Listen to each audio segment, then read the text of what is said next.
मेरे प्यारे देशवासियों, नमस्कार। कोरोना के खिलाफ देश आज फिर एक बहुत बड़ी लड़ाई लड़ रहा है। कुछ सप्ताह पहले तक स्थितियां संभली हुई थी और फिर एक कोरोना की दूसरी वेव तूफान बनकर आ गई।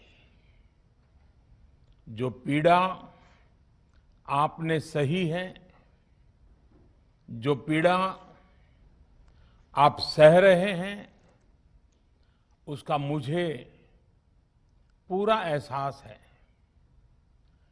जिन लोगों ने बीते दिनों में अपनों को खोया है, मैं सभी देशवासियों की तरफ से उनके प्रति संवेदनाएं व्यक्त करता हूं।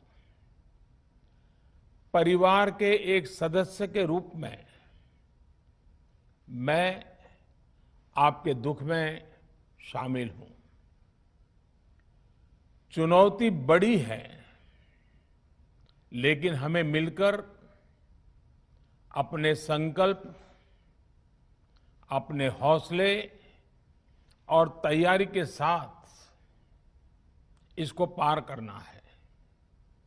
साथियों, अपनी बात को विस्तार देने से पहले मैं देश के सभी डॉक्टरों, मेडिकल स्टाफ, पैरामेडिकल स्टाफ, हमारे सभी सफाई कर्मचारी भाई बहन, हमारे एम्बुलेंस के ड्राइवर्स, हमारे सुरक्षा बल, पुलिसकर्मी, सभी की सराहना करूंगा। आपने कोरोना की पहली वेव में भी अपना जीवन दांव पर लगाकर लोगों को बचाया था। आज आप फिर इस संकट में अपने परिवार, अपने सुख, अपनी चिंता छोड़कर दूसरों का जीवन बचाने में दिन रात जुटे हुए हैं।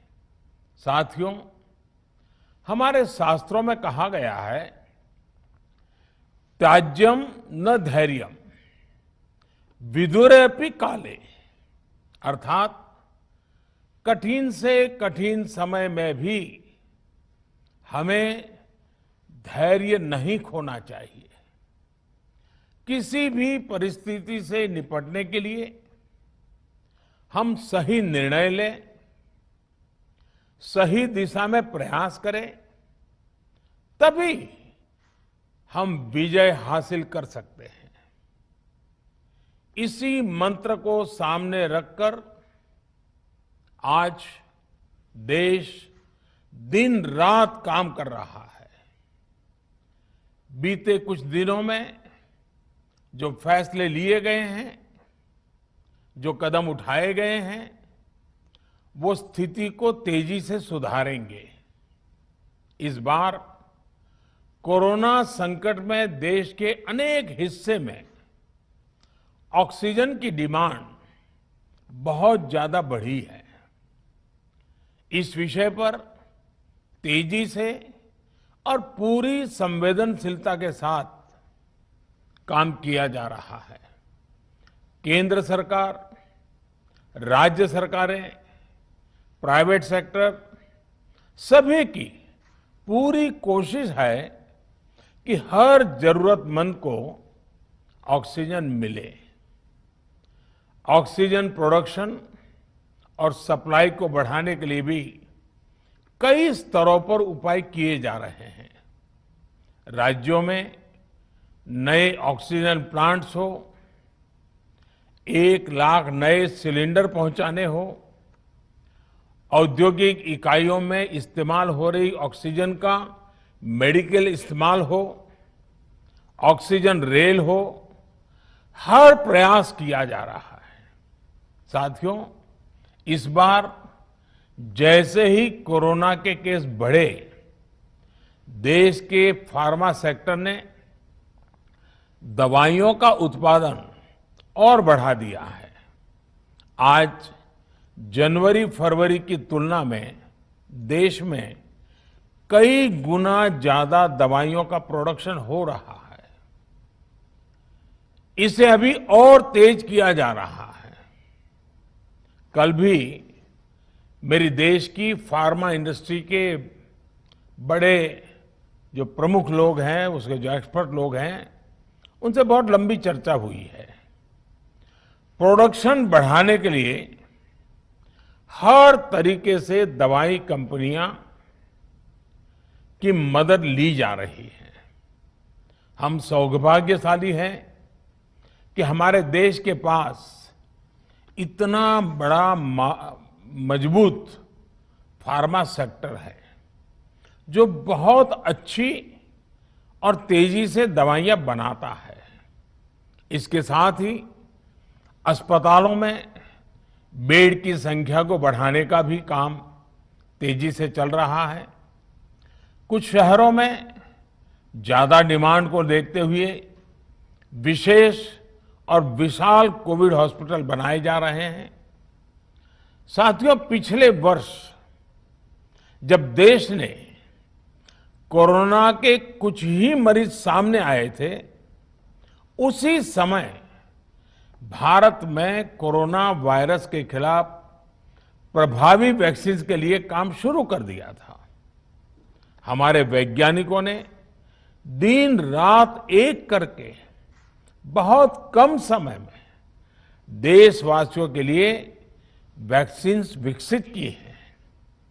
आज दुनिया की सबसे सस्ती वैक्सीन भारत में है।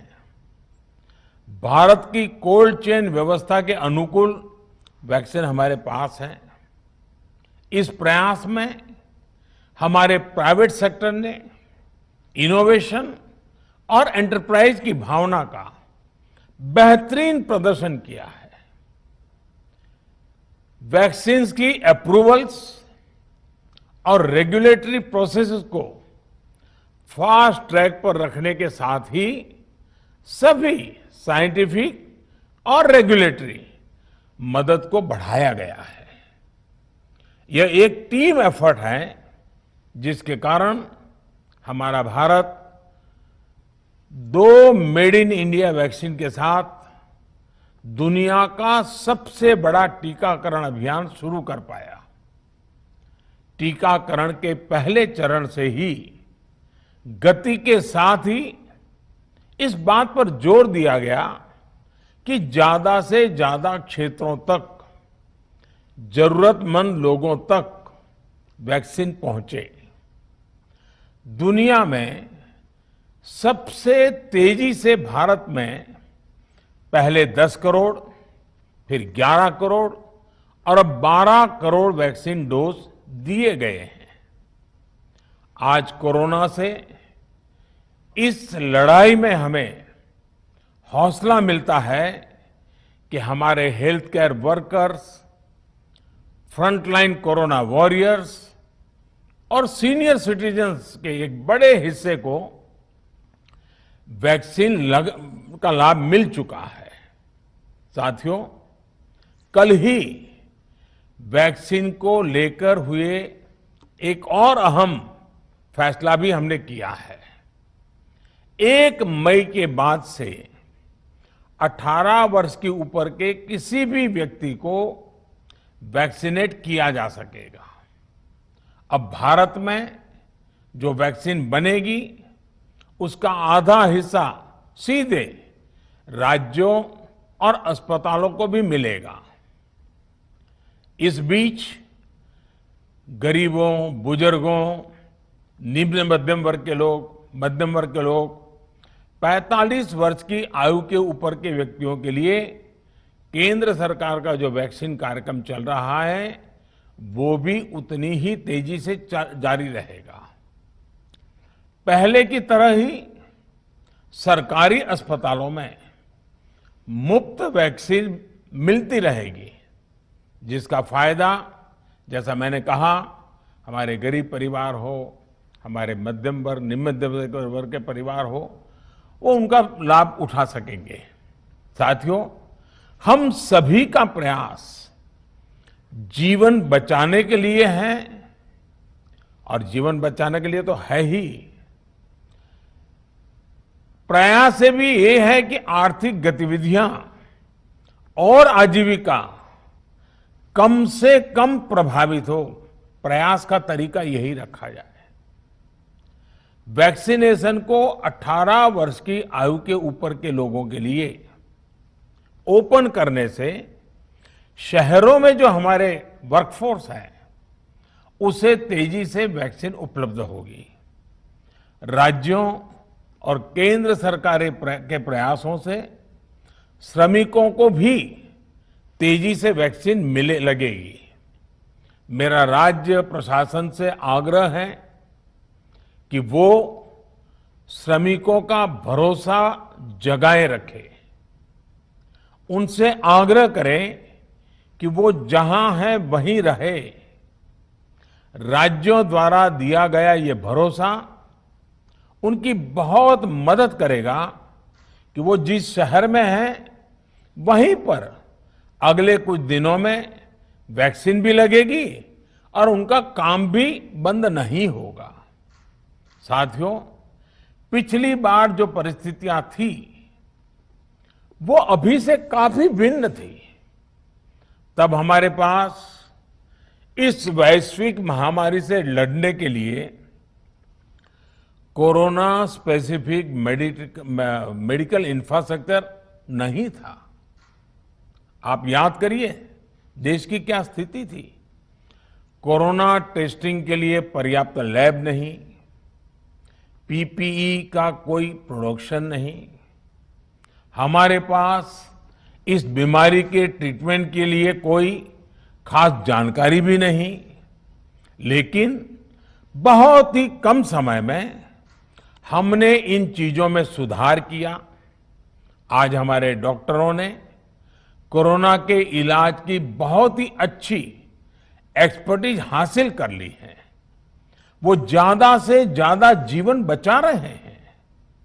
आज हमारे पास बड़ी मात्रा में पीपीई किट्स हैं, लैब्स का बड़ा नेटवर्क है और हम लोग टेस्टिंग की सुविधा को निरंतर बढ़ा रहे हैं।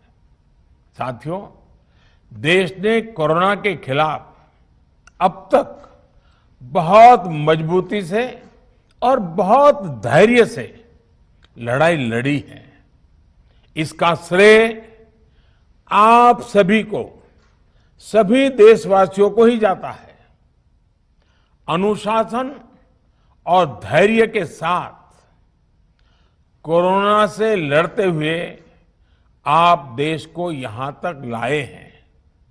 मुझे विश्वास है जन भागीदारी की ताकत से हम कोरोना के इस तूफान को भी परास्त कर पाएंगे। आज हम अपने चारों ओर देख रहे हैं कि कैसे कई लोग, कई सामाजिक संस्थाएं जरूरतमंदों तक मदद पहुंचाने में दिन रात जुटे हैं। दवाई पहुंचाना हो, खाने या रहने की व्यवस्था करनी हो, लोग पूरे मनोयोग के साथ काम कर रहे हैं। मैं इन सभी के सेवा भाव को आदरपूर्वक नमन करता हूं और देशवासियों से अपील करता हूं कि अधिक से अधिक मात्रा में इस संकट की घड़ी में देशवासी आगे आएं और जरूरतमंदों तक मदद पहुंचाएं। समाज के पुरुषार्थ और सेवा के संकल्प से ही हम ये लड़ाई जीत पाएंगे।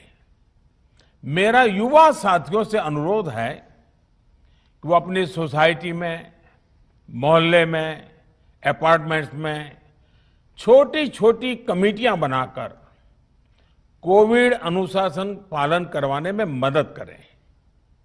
हम ऐसा करेंगे तो सरकारों को न कभी कंटेनमेंट जोन लगाने की जरूरत पड़ेगी, न कर्फ्यू लगाने की जरूरत पड़ेगी और लॉकडाउन का तो सवाल ही नहीं उठता है, आवश्यकता ही नहीं पड़ेगी।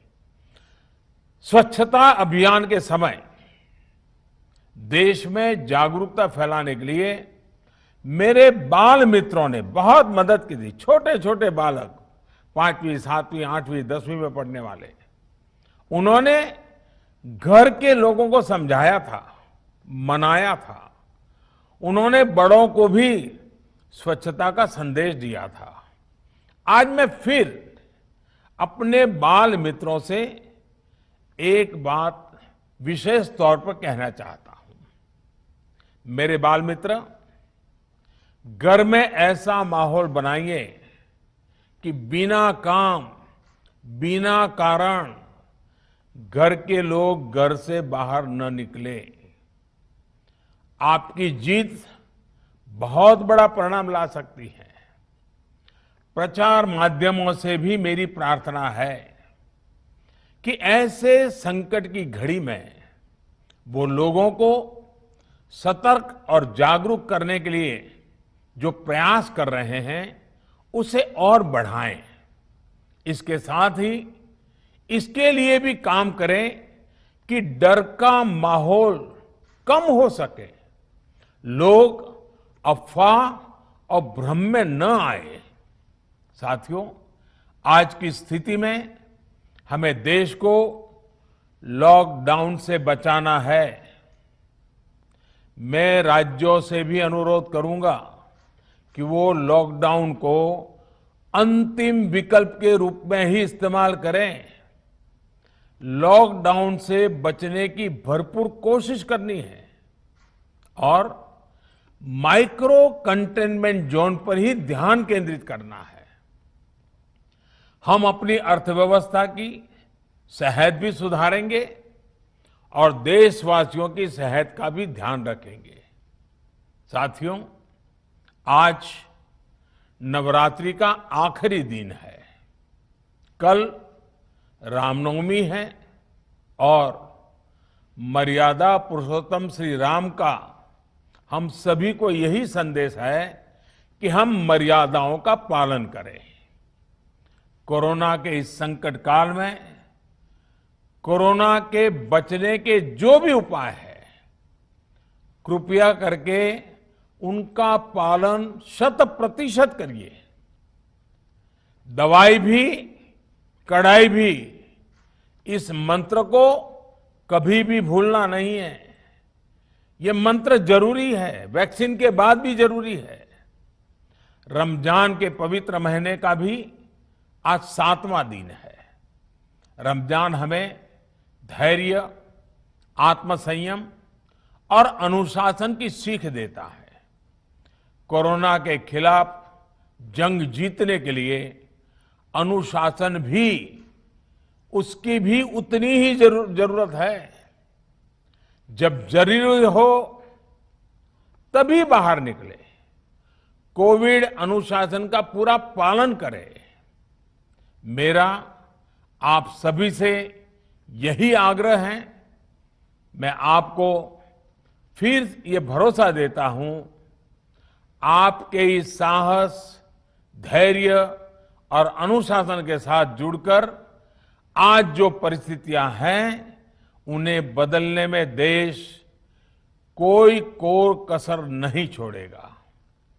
आप सभी स्वस्थ रहें, आपका परिवार स्वस्थ रहे, इसी कामना के साथ मैं अपनी बात समाप्त करता हूं।